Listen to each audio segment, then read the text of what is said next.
Welcome to Leaders Lead Podcast. Are you ready to conquer your challenges and achieve greatness?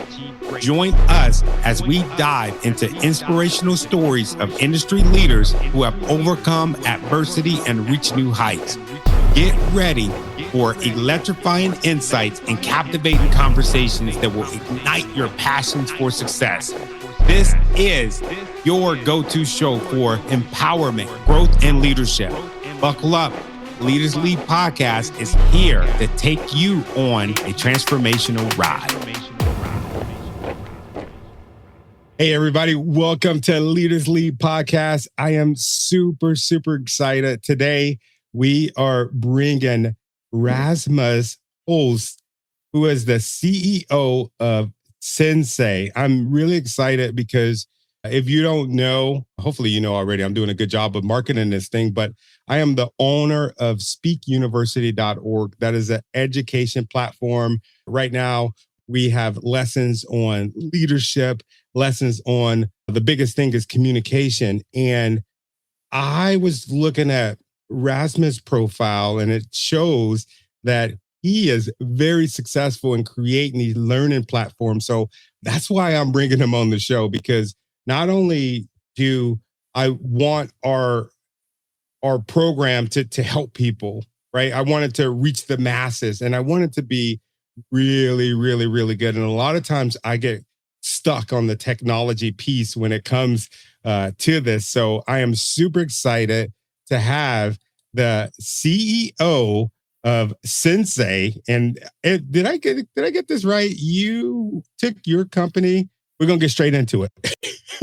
You took your company. It's hard-on questions. Thank you for having me, Tony. We'll get straight to the hard questions. I'm super glad that you're here, and I'm really glad that we got a chance to finally connect. I'm really excited about this. No, thank you. I mean, I love that we're both in this fantastic duty of making people learn and all of that. I'm a son of two teachers, so I feel that's my call in life, even though this is completely different from teaching school children. But hey, first question, of course, you want to know the secret about how we got to 20 million bootstrapped? I think I can give you a few hints on that. Yeah, so first and foremost, the great thing about learning, we sell it to people who are corporate learners, so not school children and everything like that. But corporate learning is a pervasive problem. It's a problem that every organization will find, and whether they are empowering the people to be more successful in learning new skills, or they are just teaching them compliance, or all of those types of things, it's something that sits within every company's portfolio of what they want to achieve, really. And then you can say, how do we get from 0 to 20 in a bootstrap fashion? Our focus was, I want to know. A fairly laser-focused approach. So we've built our platform into Microsoft Teams, which gives you a very narrow set of users. But you also get 300 million users that are on Teams every day. And when you think about learning, sometimes you want to sit down with a book and learn something, but mostly you want to learn in the flow of work. You have a problem, you want to learn something, or you have 30 minutes idle and you want to learn something. That's where you should find it. And that's kind of been our power story all along, and been very successful in doing so. And then the trick really is on the bootstrap part, is that if you sell into a Microsoft ecosystem, all of those people who are buyers in that ecosystem are used to paying money upfront for the service and 12 months, and it's a SaaS-based service. So we were able to generate a really good cash flow along the way. And then we try to stay away from selling to enterprises or these huge complex deals, but actually go for the mid-market where there's a fairly decent pace of transaction, and deals can be closed a little bit faster on standard terms and all of those types of things. And I think that set us apart for the longest time. And obviously, when learning and development comes to the CIO with a proposition of, hey, we want to buy a learning and development platform, obviously it will be a competitive market. But if the CIO goes and looks at, oh, there's one platform here, but that's something different, then there's a second one with a different security perimeter, then there's something that looks different, and then there's this weird product that actually fits within Teams, it fits within my security perimeter, becomes a very easy choice for any IT leader to say yes to that product. And that's essentially the core of it. of how we got there.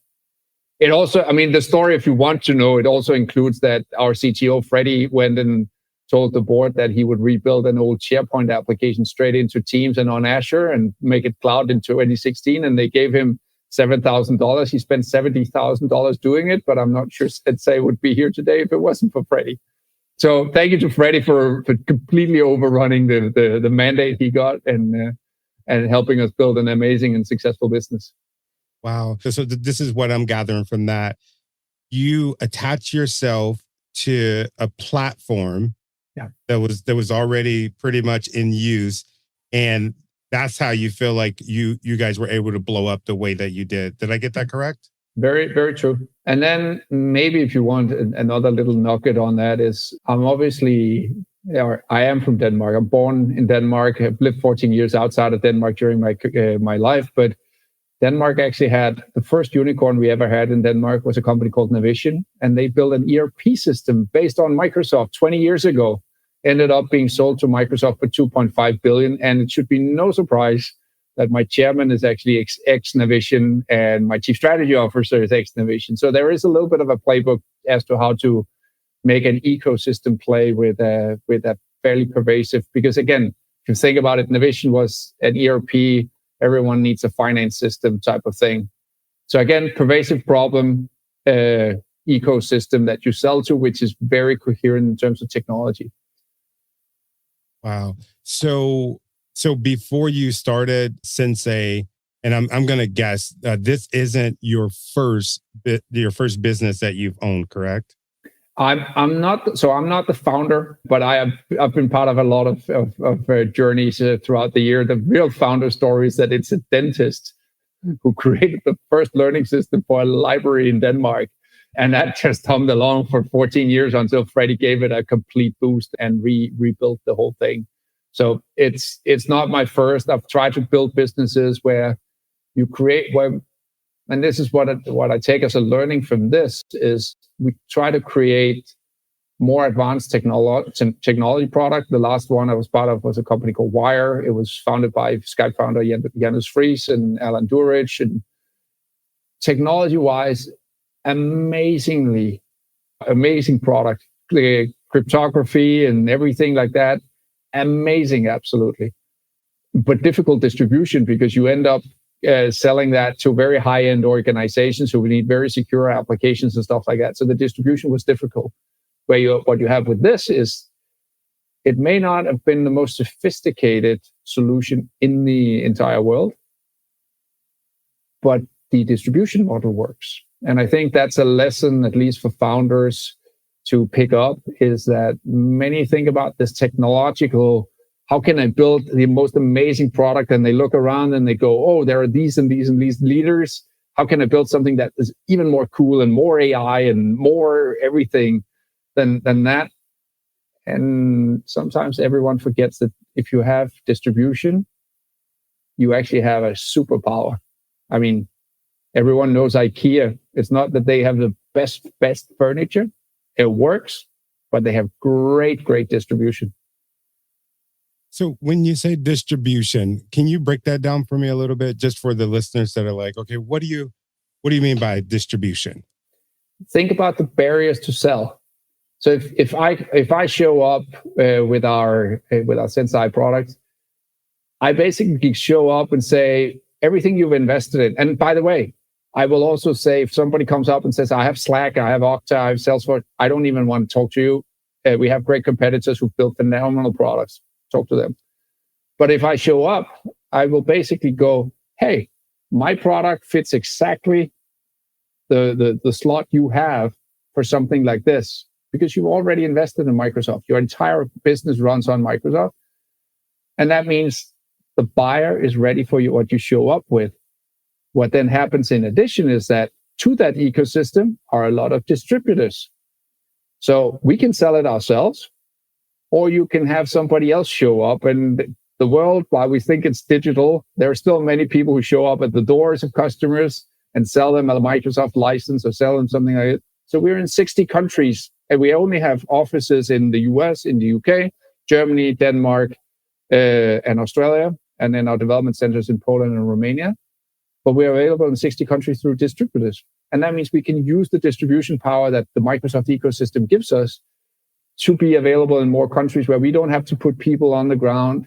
They'll literally be distributors selling our software into their existing clients, which is a very scalable model. Ultimately, we actually can have Microsoft can sell our product to their customers because we're a top tier partner. And we can ultimately also distribute it on the Microsoft Azure marketplace. So think about when we build one product, we have a direct avenue, we have a marketplace avenue, we have a distributor avenue, and we can basically achieve global coverage. We're only 200 people today in the way we've set it up. So it's a very efficient distribution scheme. Wow. So you've kind of created your own pretty much highway, it sounds like. Yeah. Wow. And so do you make the content yourself, or do you get it licensed from other content providers? And let me know if I'm getting too far in the weeds and I don't want to Hey, great question. We actually stay a bit away from the large scale content. Obviously, we are partners with Microsoft, so we get access to all of the LinkedIn Learning content. We're also lucky enough that our main investor, Blue Cloud Ventures, are also invested in a company called Go1. And Go1 is like the Spotify of corporate learning. So they have like 120,000 corporate learning videos and programs and all of that. So we can resell that. And then finally, the way to think about content is that external learning is only one part of it. So how we see content is obviously as we're integrated well into Microsoft. Actually, last week at the Microsoft Build conference, they showed this video from stage from the senior vice president of Teams development. But we took the OpenAI platform from Microsoft, applied that to our own application. And basically what you can do is you can drag a YouTube video, ask it to shorten it from 10 to 2 minutes, and provide 7 questions to test that you know whether or not you've understood the video. And that we can essentially do from within our interface.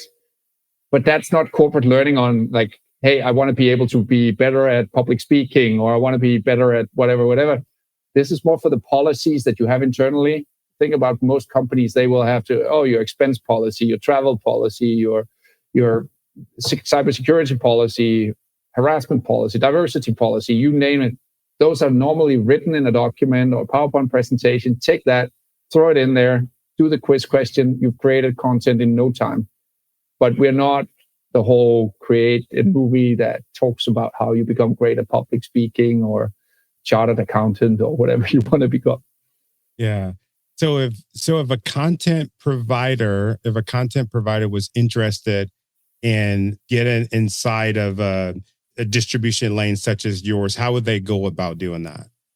Many of those are actually the business of content is larger than the business of the learning management system itself.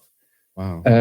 So often, I mean, the deal size comparatively is that you pay 2 to 3x more for your content than you do for the actual system that organizes it. So they're actually larger in scale than somebody like us are. So there is a standard, luckily, underneath all of this called SCORM, which you can basically ensure that all the content packaging can be distributed through that. And all of us learning vendors basically support that. So there's a great integration between the content community and the learning management community. And I think on that, we actually collaborate really, really well as an industry to deliver great solutions to our customers, regardless of whether that's me delivering it from Sensei and our Learn 365 product, or it's the Jaguar 360 Learning, or all of our phenomenal competitors. I think we work together as an industry, and whether content comes from Open Sesame, Udemy, Go1, LinkedIn Learning, I think we're a great industry actually to provide value to our combined customer base. Wow. I would imagine, going from, and I keep getting stuck on that, going from 0 to 20 million. I would imagine you, as the person that's running this organization, I would imagine that there's been some ups and downs as far as you personally in doing this. And I'm asking this because I'm an entrepreneur of 5 years now.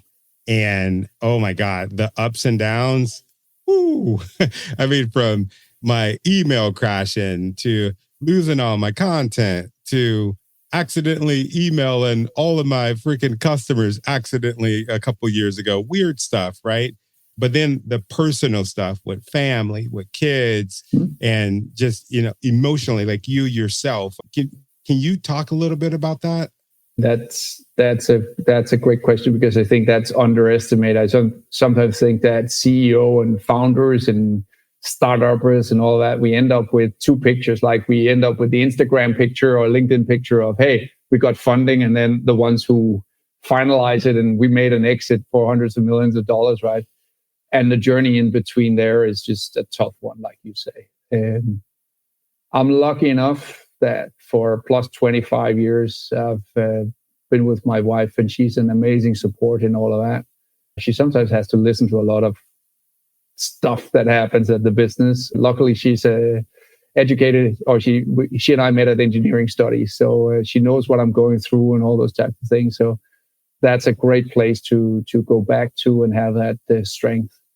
And I think it's also important, at least for me, what I've learned throughout the career, and sometimes it's like you miss sales quotas, or sometimes the release is not out on time, or the marketing engine doesn't work, or I mean, when we were at Wire, we sat with a secure collaboration platform. We were starting the selling motion that we started from zero, basically, and celebrated the first $15 deal like anything else. And then COVID came. And then you go, this was a video conferencing and back and forth messaging platform. Mm-hmm. And you go like, okay, so this is our opportunity. And then the day after, you looked at your cost per lead, bidding for it at Google, and Microsoft had entered, Zoom had entered, Cisco had entered, Google had entered, Amazon had entered, and our cost per lead was like up 1,000x. What are you going to do about it, right? So you have these ups and downs, and some of them are self-inflicted, some of them are just from outside.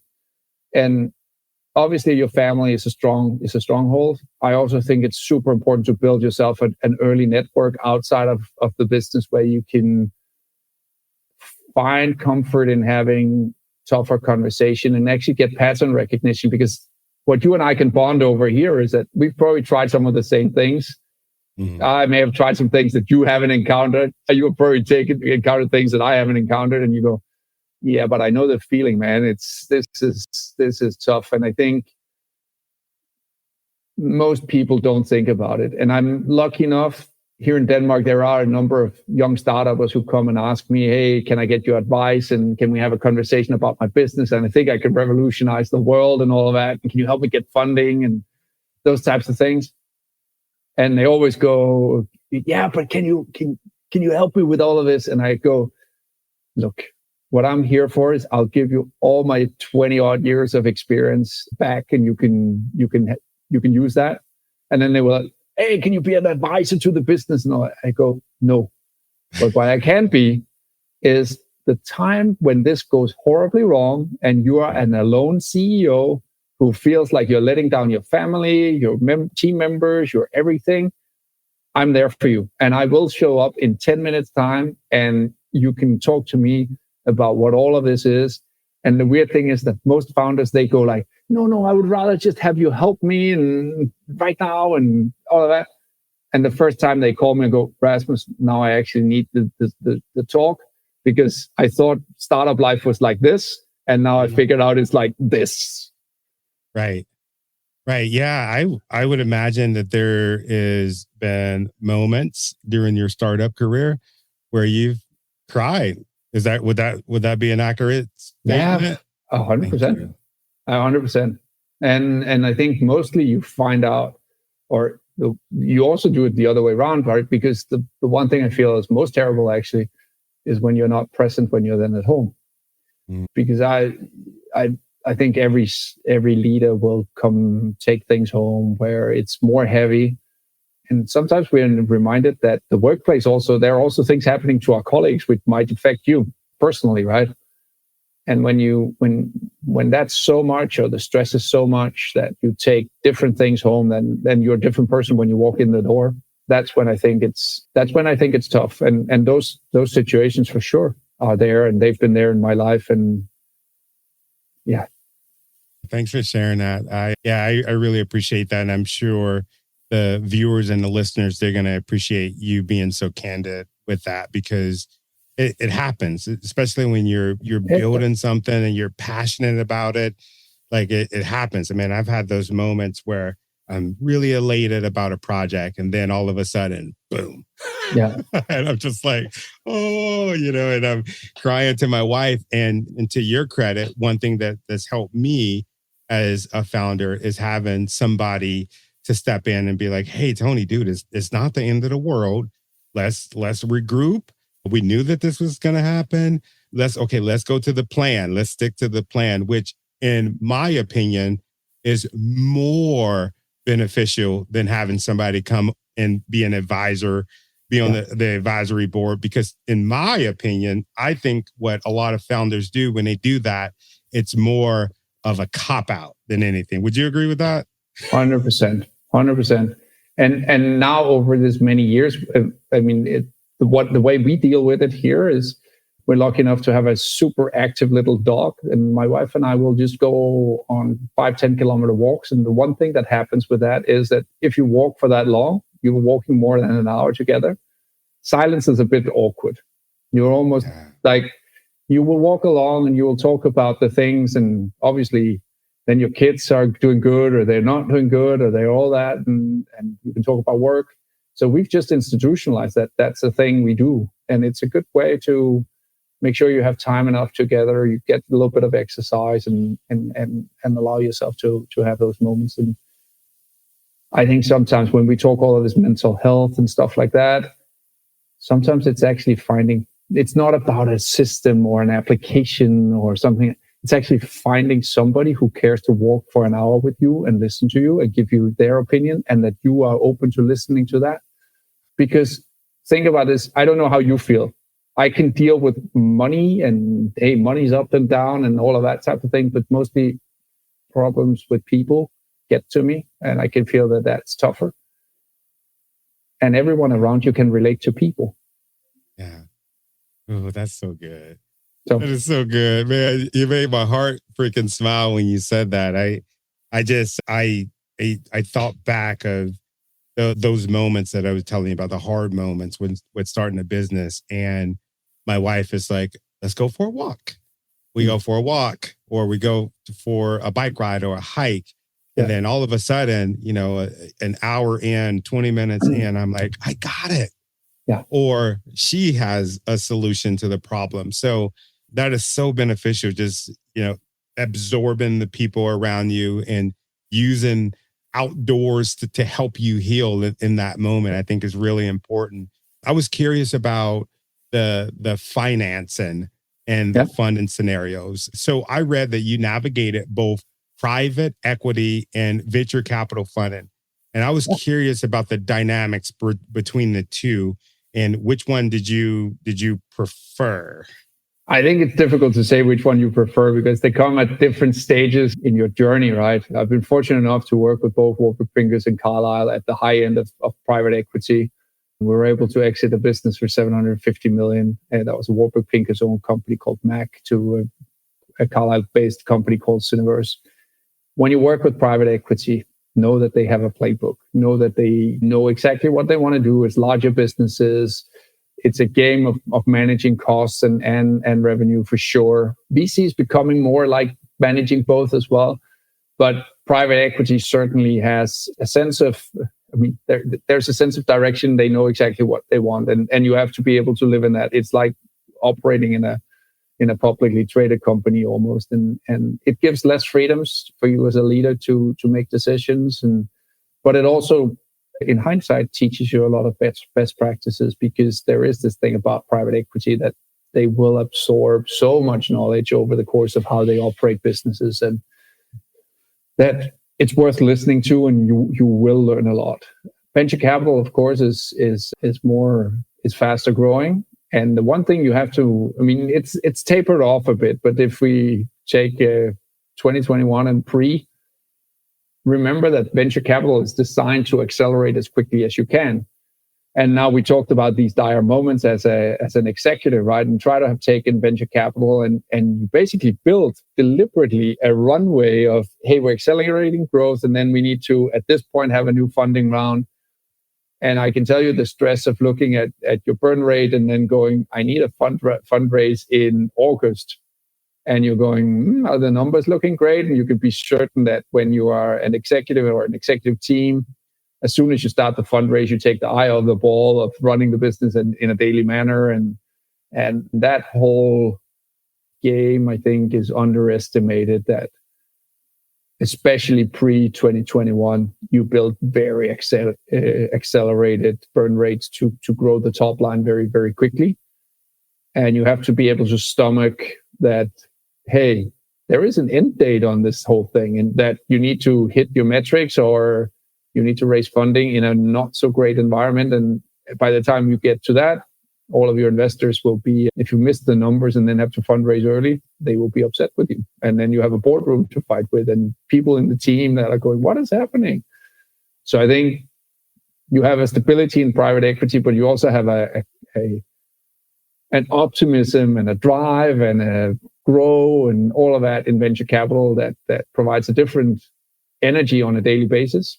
So that's how I think about those two. And as I grow older and have tried more, I now think about more the journey. So the way I do think about those two today is I basically, whenever I have inbound, I make sure I'm a good SDR, CEO, and take the calls. I brief everyone on the business. I tell them where we're at, and then I keep everyone informed of where the business is at and how we're growing and how we're doing well. And it's not just, hey, we grew 50% last year. It's also, hey, we fixed this problem. Hey, we were awarded greatest place to work. Hey, so that the things you tell them over time, they get familiar with you as an executive team, that, hey, you can hit the numbers. That's one thing. But if you miss a quarter, they can still see that the execution of things you promised them is happening. And if you exceed a quarter, of course, hey, great, everyone's more interested. But if you keep that rhythm and cadence of keeping funds aware of who you are, and then think about it, like venture capital comes before private equity. So if you know 10 private equity funds, keep them aware, but think about that as 5 years out. And then maybe my next funding round is this year or next year, and whatever, 2026. But if I've kept everyone aware of who I am and where I'm at, by the time we need that funding round, I have 30 people we can call. They know the business, they know how we're doing. And if they don't like me as the CEO, and if they don't like the team and the market, they would already have said no. But I have venture firms now that have followed us for 2.5 years and that are just keeping up to date with the business. And I believe that will serve us well long term. Wow, it sounds like being a CEO is a really tough job. It's not like you don't have a boss. You have to answer, it sounds like, to a lot of different people. Is that correct? I have a board of 8 people. I think I could sell tickets to our board meetings, 2 observers. So no, but it's jokingly, it's all good, but it's always stakeholder management, right? And that again, as a CEO, you think that you run the company, right? But you're actually in between the financial interest of some either wealthy individuals or some venture funds or some shareholders or private equity fund or whatever, or you may be the full owner yourself. But there's an economic side to it, and that's the shareholder side, right? And then there's the business, and those two are not always aligned. I mean, you may have shareholders who will go, yeah, I love that you've grown the business. Let's just, for the sake of argument, say 20%, but that was not really what I was looking for. So could you make it profitable? How do I make it profitable? I can't grow faster. No, but then you can take out 30 people or 50 people. Oh. And that obviously is something that you should always remember, that when you talk about these private equity and venture firm and any ownership, the idea there is that people make money, and that making money and running the business is not always aligned. It may be in many cases, and you are able to control that to a large extent as a CEO. But if you all of a sudden have a large shareholder who says, I want to sell, what do you do? Can you align everyone else around that? Can you align around the value? Can you or evaluation? Can you align around what if that large shareholder sells? Then it's a majority deal for someone else. Is somebody else going to be upset? And you tend to forget that when it's people's money you discuss, everyone has very strong opinions about it, and there's even opinions plus, because it's in opinions plus emotions, and there sometimes that's difficult to navigate. Yeah. I bet you go for a lot of walks during those periods. I will say that I think when we did the sale of Mac to Cineverse, that was one of those where I didn't take the walks, and I signed up for a bike race in the Alps that basically ended on Alpe d'Huez. I've ridden it before, but we basically closed the deal in the week, and then on Saturday the race was and I brought my bike and I rode up the first mountain called the Glandon, got to the top, and my head was empty. There was an aid station or a food station there. So I stopped and I just sat down and I put my bike next to me and I just sat and overlooked the mountains, and I was complete. There was nothing. So you know that was exhaustion galore, and I didn't take care of myself, and you just overlook the mountains and go, what the hell am I doing? Sorry for swearing here, but that was exactly the thought. And you're just looking out and going, this is probably too much. Wow. Thank you for sharing that. That definitely helped me out. I know it's going to help me throughout my journey so that I can know what to avoid, and so as the viewers and the listeners, because we're all, and I think I told you this before we started, we're all aspiring to grow our businesses to the point to where your company is. I mean, that is a dream, right? I was curious. I was looking at some of the branding that you're doing, and I think that branding piece that you guys have going on is freaking amazing. I love it. I love the new colors there. It's orange, right? Yeah, it's orange. Yeah. I was curious if you would be willing to talk a little bit how I don't know if you had some direct involvement in the branding and executing the branding strategy, and how is that affecting your sales strategy? Have you noticed any difference since you all changed from LMS to Sensei? Oh, yeah, we have. If we take the branding first, uniquely, we want to try and create a category. And that's not every company that sets out to do that. Most set out to solve a problem. The way we think about the problem we solve is that, notice the difference in what I ask you now. Are you for human resources or for human success? Think about this. When you are an employee, you're a human resource.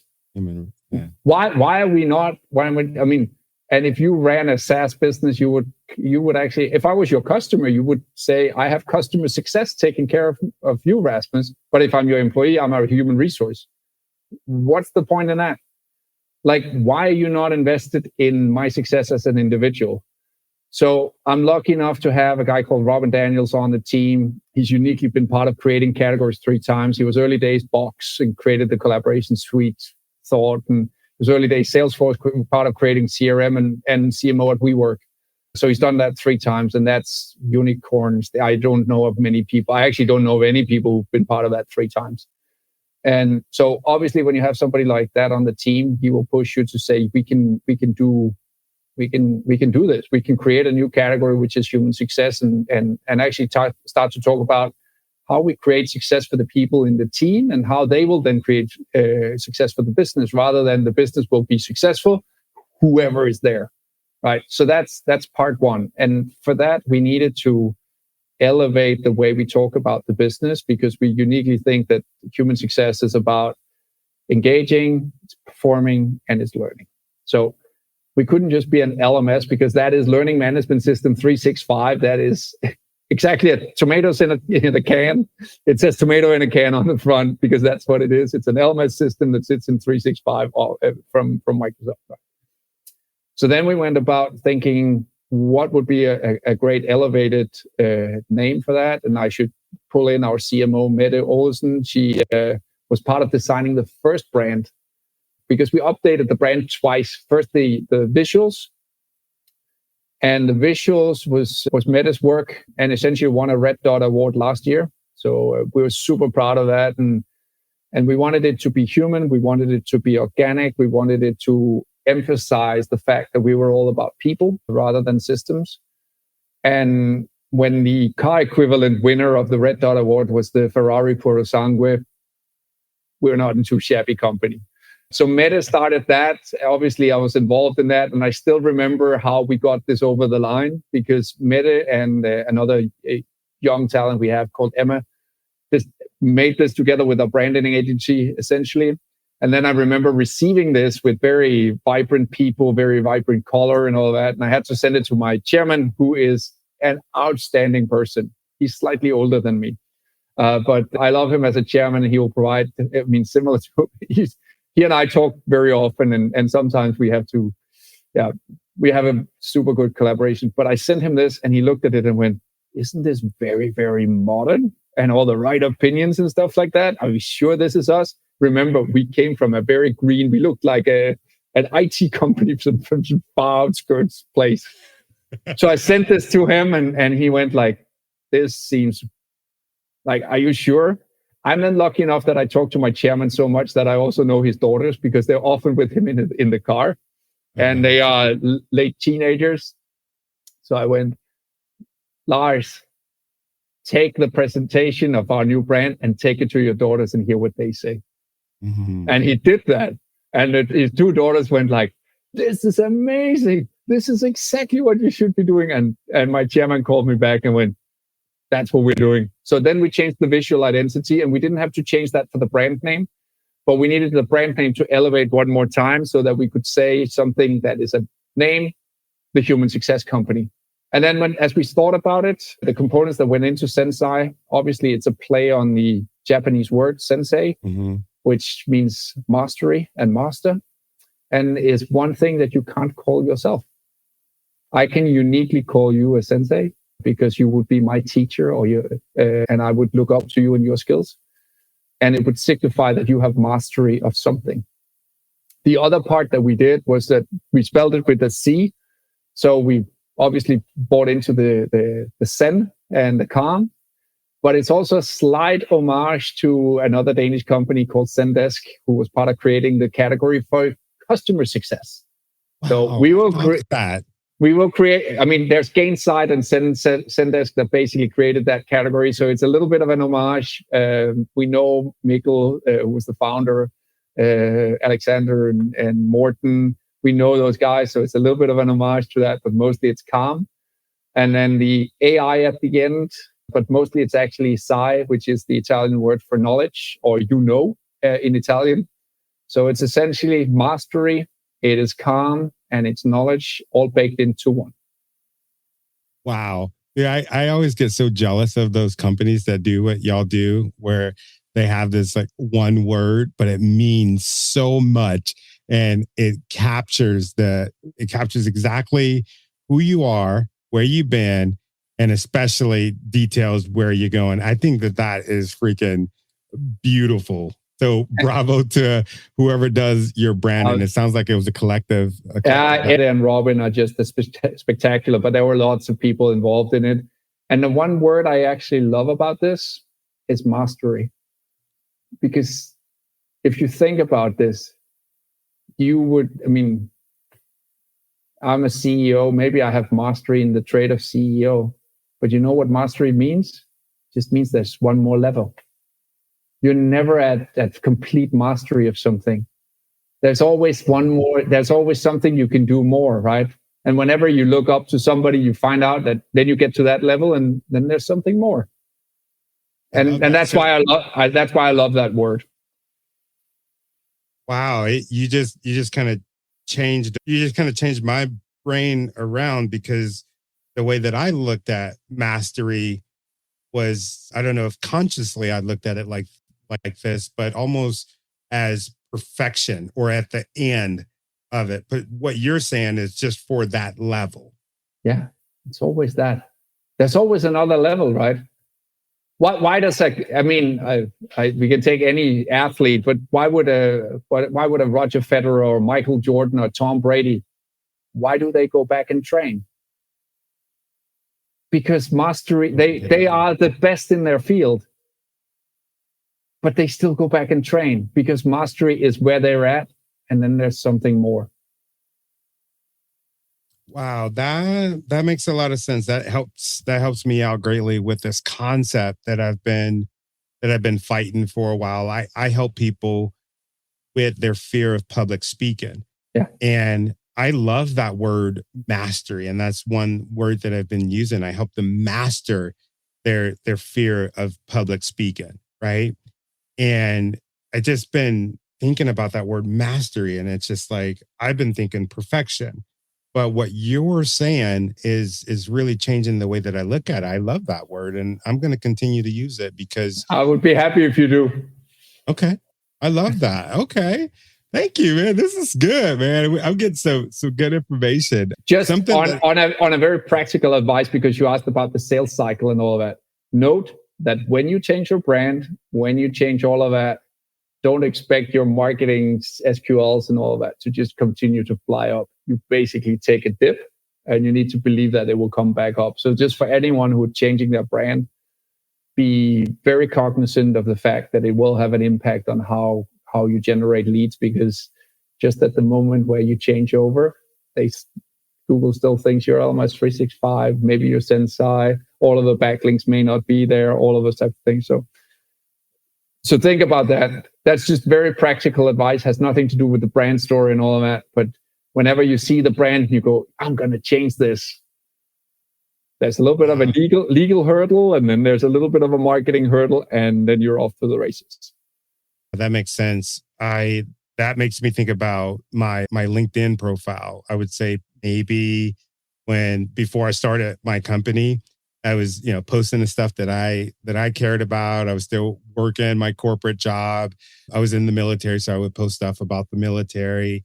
I worked in safety. I would post stuff about safety. I had some videos that were getting millions and millions of views. I mean, if I had videos that have gone viral, but when I changed my branding to Leaders Lead the podcast and what I'm doing with public speaking, oh my God, I was lucky if I would get 23 people to like it. Would you say that was a result of me changing my brand? Yeah, for sure. For sure. It's good, man. I feel like I need to send you like some money for this or something. This hey, always believe in pay it forward. When people ask me about what you learned in the US, I'm so amazed about the way a lot of people think about paying forward.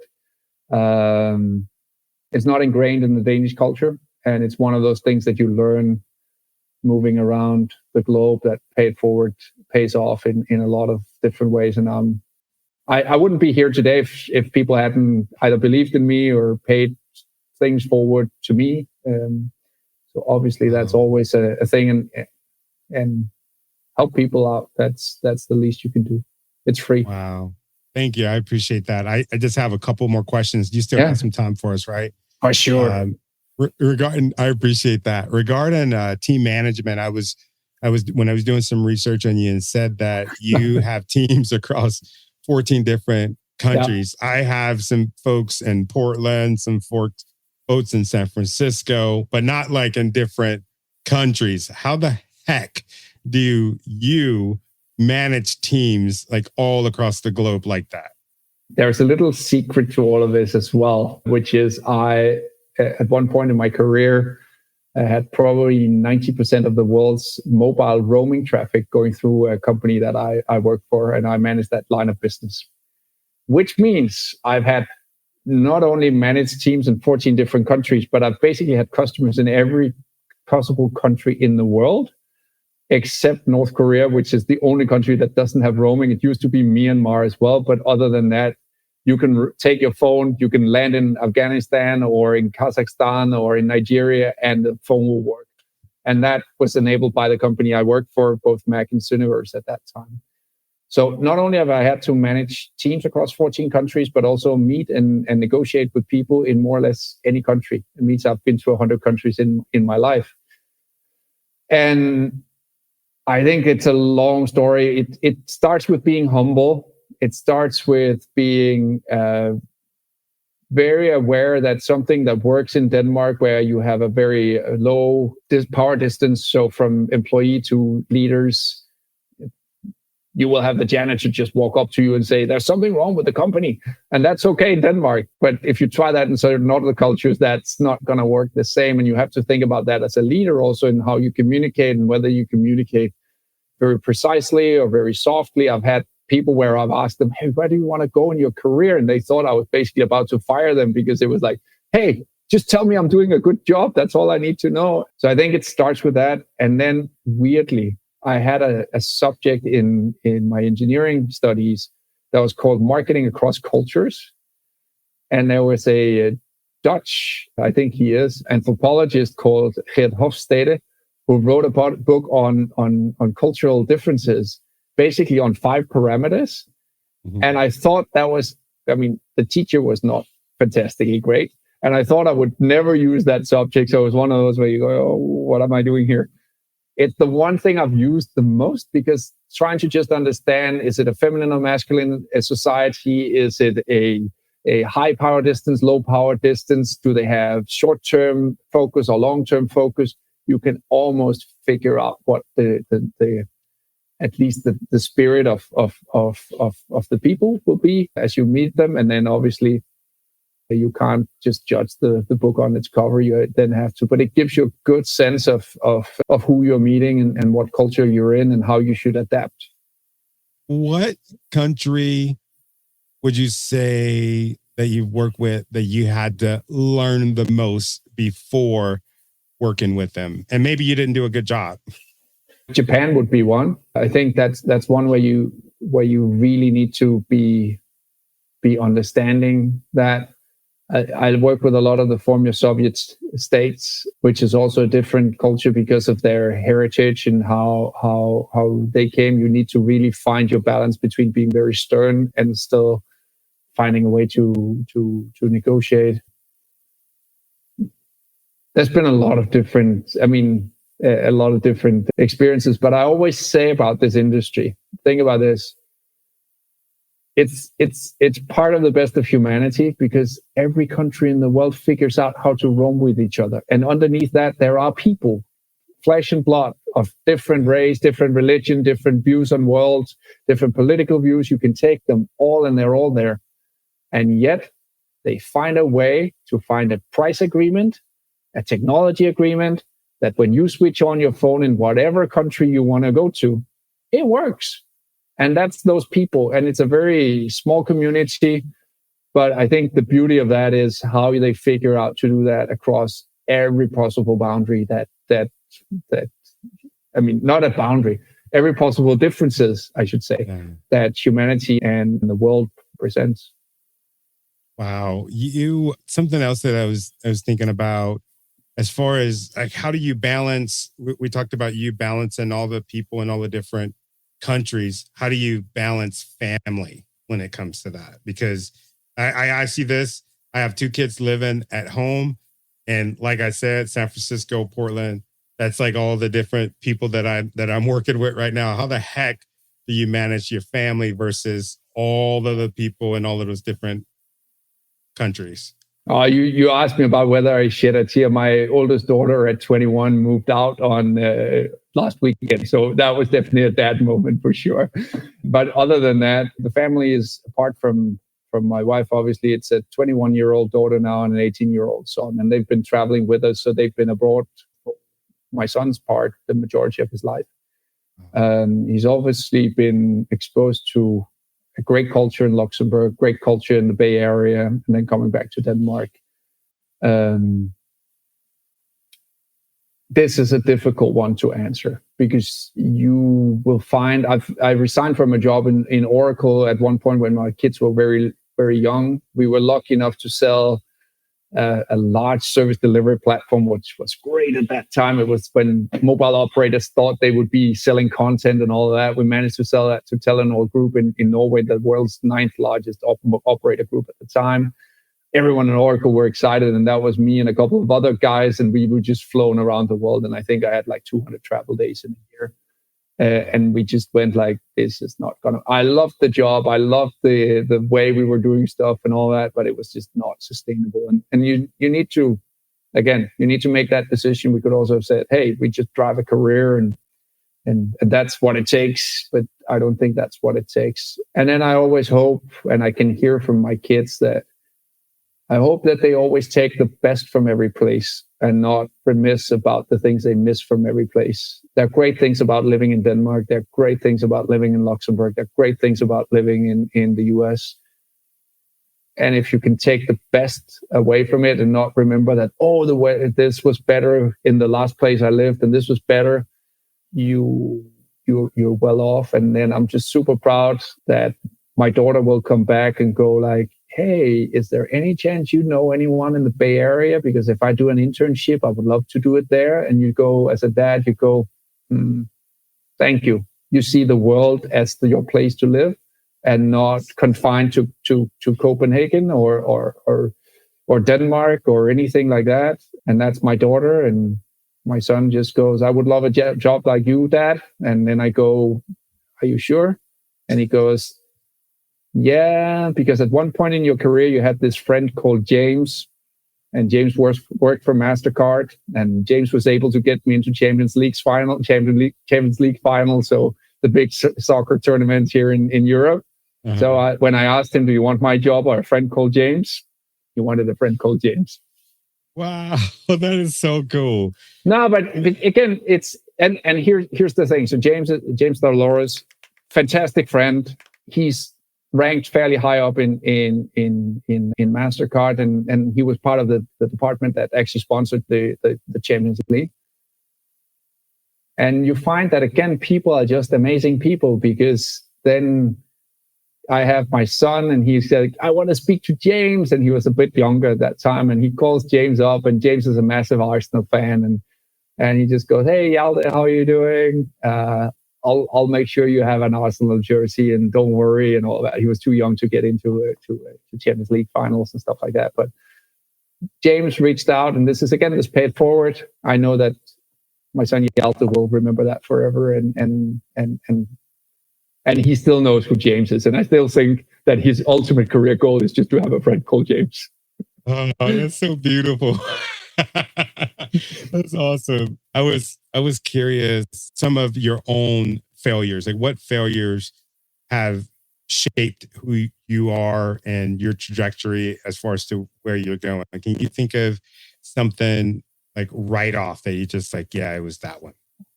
I don't know if I can make one failure the biggest one, but I think I've tried a lot of them. I've been a young, ambitious product manager at Nokia, and I prepared something for the management, and they came back with a different conclusion, and I wrote them all that they were idiots. And my boss called me 5 minutes later and went like, Rasmus, and I went like, I've worked for this in a month, and they don't know what they're talking about.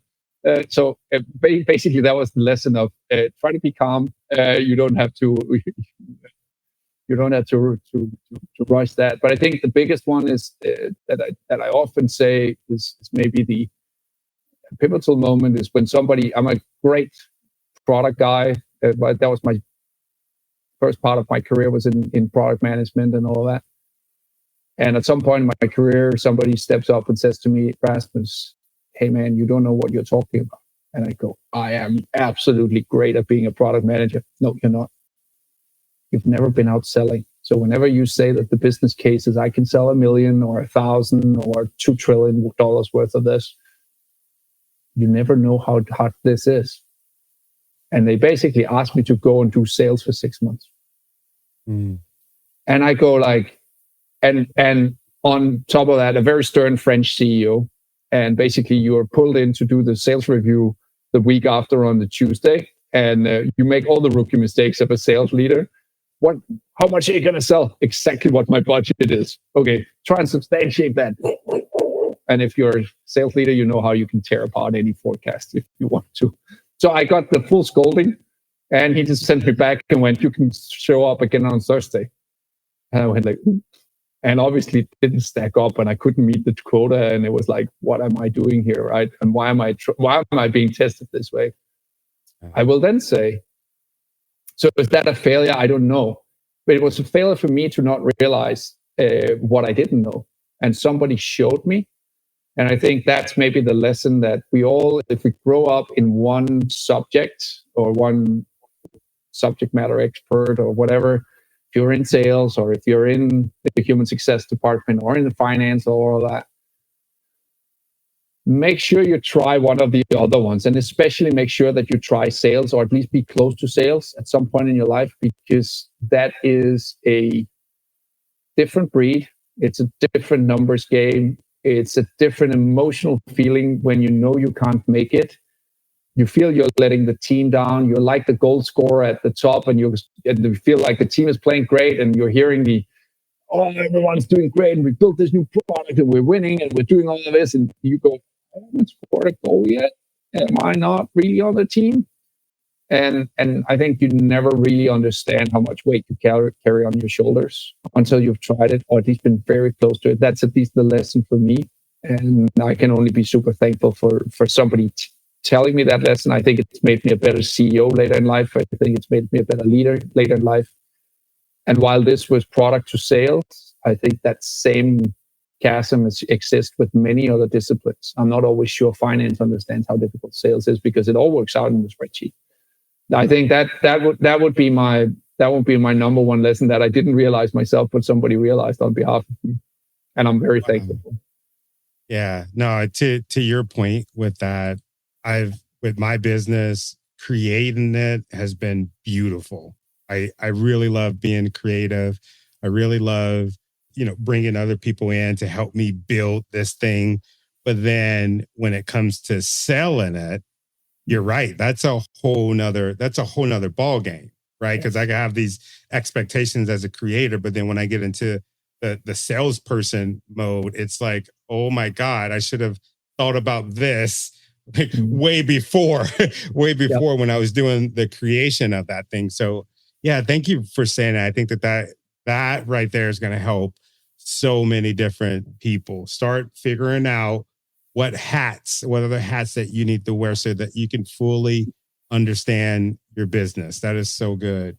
I got one more question for you. What's next? You got this amazing company, and it seems like that you're an amazing husband, an amazing dad. Like, what's next? But just so you know, I'm as confused as I'm as unorganized as any dad. I am the kind of dad where when I'm home alone with the kids, they help me just because it's just dad, and my wife will go, why are they helping you? Why can they all of a sudden walk the dog? They can help you cook. And when I'm home, they don't do that. And I'm going, it's because I'm confused, dad. So let me get I'm on par with everyone else, I think, on that. So I think if we take the professional goals first, I would love that when we're done with the journey with Sensei, that every single human resource department is called human success. If that happens, I will sit in my rocking chair overlooking the ocean and be very, very, very happy. And then if the journey takes us to unicorn or whatever it does, I would actually be most happy about that. So that's number one. And then personally, goals we've just moved back. And we have kids that are moving out of the house. We were back to Denmark, right? Yeah, we moved back to Denmark a year ago, and then actually the kids moved a bit before my wife and I. So we'll enter the life stage where we'll have no kids and all of those types of things. So just finding that and finding the time that it will just be us and no kids around us and all that, and maybe at some point we'll have grandkids and those kind of things. But again, similarly to everything else in life, a short-term personal goal is that together with my wife and together with a number of people at the office, we set ourselves the challenge to run a mountain marathon in the south of Germany together. And again, it's not about the time; it's about the journey to get there. And I think that is true now that you hear that for both the personal and professional. It's a lot about creating the journey that's worthwhile. Oh man, so beautifully said. I really appreciate you taking the time to speak with me today. This has been one of my favorite interviews. And I mean it. I don't say that just to everybody. I really appreciate you taking the time. I appreciate you being so thoughtful with your answers. I was going to ask you if you could, while we leave, if you could leave some words for those entrepreneurs, for those organizational leaders that feel like giving up. Is there one thing that you would tell them right now so that we could change the trajectory of them giving up and them staying and them executing their goals? Show up with optimism every day. Show up with optimism every day. Every day can be better. And I mean, I was asked in another interview about, do I have a life motto? And my life motto really is show up happy and with optimism every day, because otherwise 80 years or however long we're going to live in our generation, it's a long time to live if you're angry and upset every day. And it will take it out on your team. It will take it out on your family. Find the good pieces. There are always some. And if you can't find some, create them for yourself. Create something that makes you smile. But don't walk in the door when you come home and be like, what a day, man. That was awful. Remember, there's somebody who's been waiting for you, and they don't want to see that come in the door. And when you show up at the office, if you come in with the same, I hate the board, the shareholders are idiots, and everyone's going to go, can you just step out of the way? I don't care to be here. Show up with optimism. Try to be the best version of yourself every day. I know that sounds a little bit like hey, here we come. But it's really what I live by, and show energy, show passion for what you do. And most people will actually take the lead from that.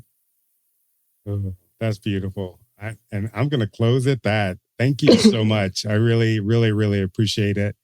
This, like I said, man, this has been everything. And yeah, I want to tell you from the bottom of my heart, man, I really appreciate it. Tony, thank you for having me, and thank you for this conversation. I actually love that it wasn't, we started out with some of the hard business ones, but I think you actually touched a nerve on what it means to be an entrepreneur, an executive, an employee, a husband, all of that, which I love. Thank you. Thank you for saying that. That was my goal. You achieved it. Thank you for allowing me to travel with you on your journey. I want to say thank you for the things that you're doing, the things that you've done, and the things that you're going to do, because I know that you're going to do something truly amazing. Remember, I'm here to stand by you as you chase your dreams, lead with greatness, and continue to make a difference. Don't forget to subscribe to the podcast so that you can be notified every time we drop a new episode. I'll see you next time on Leaders Lead the Podcast. Peace.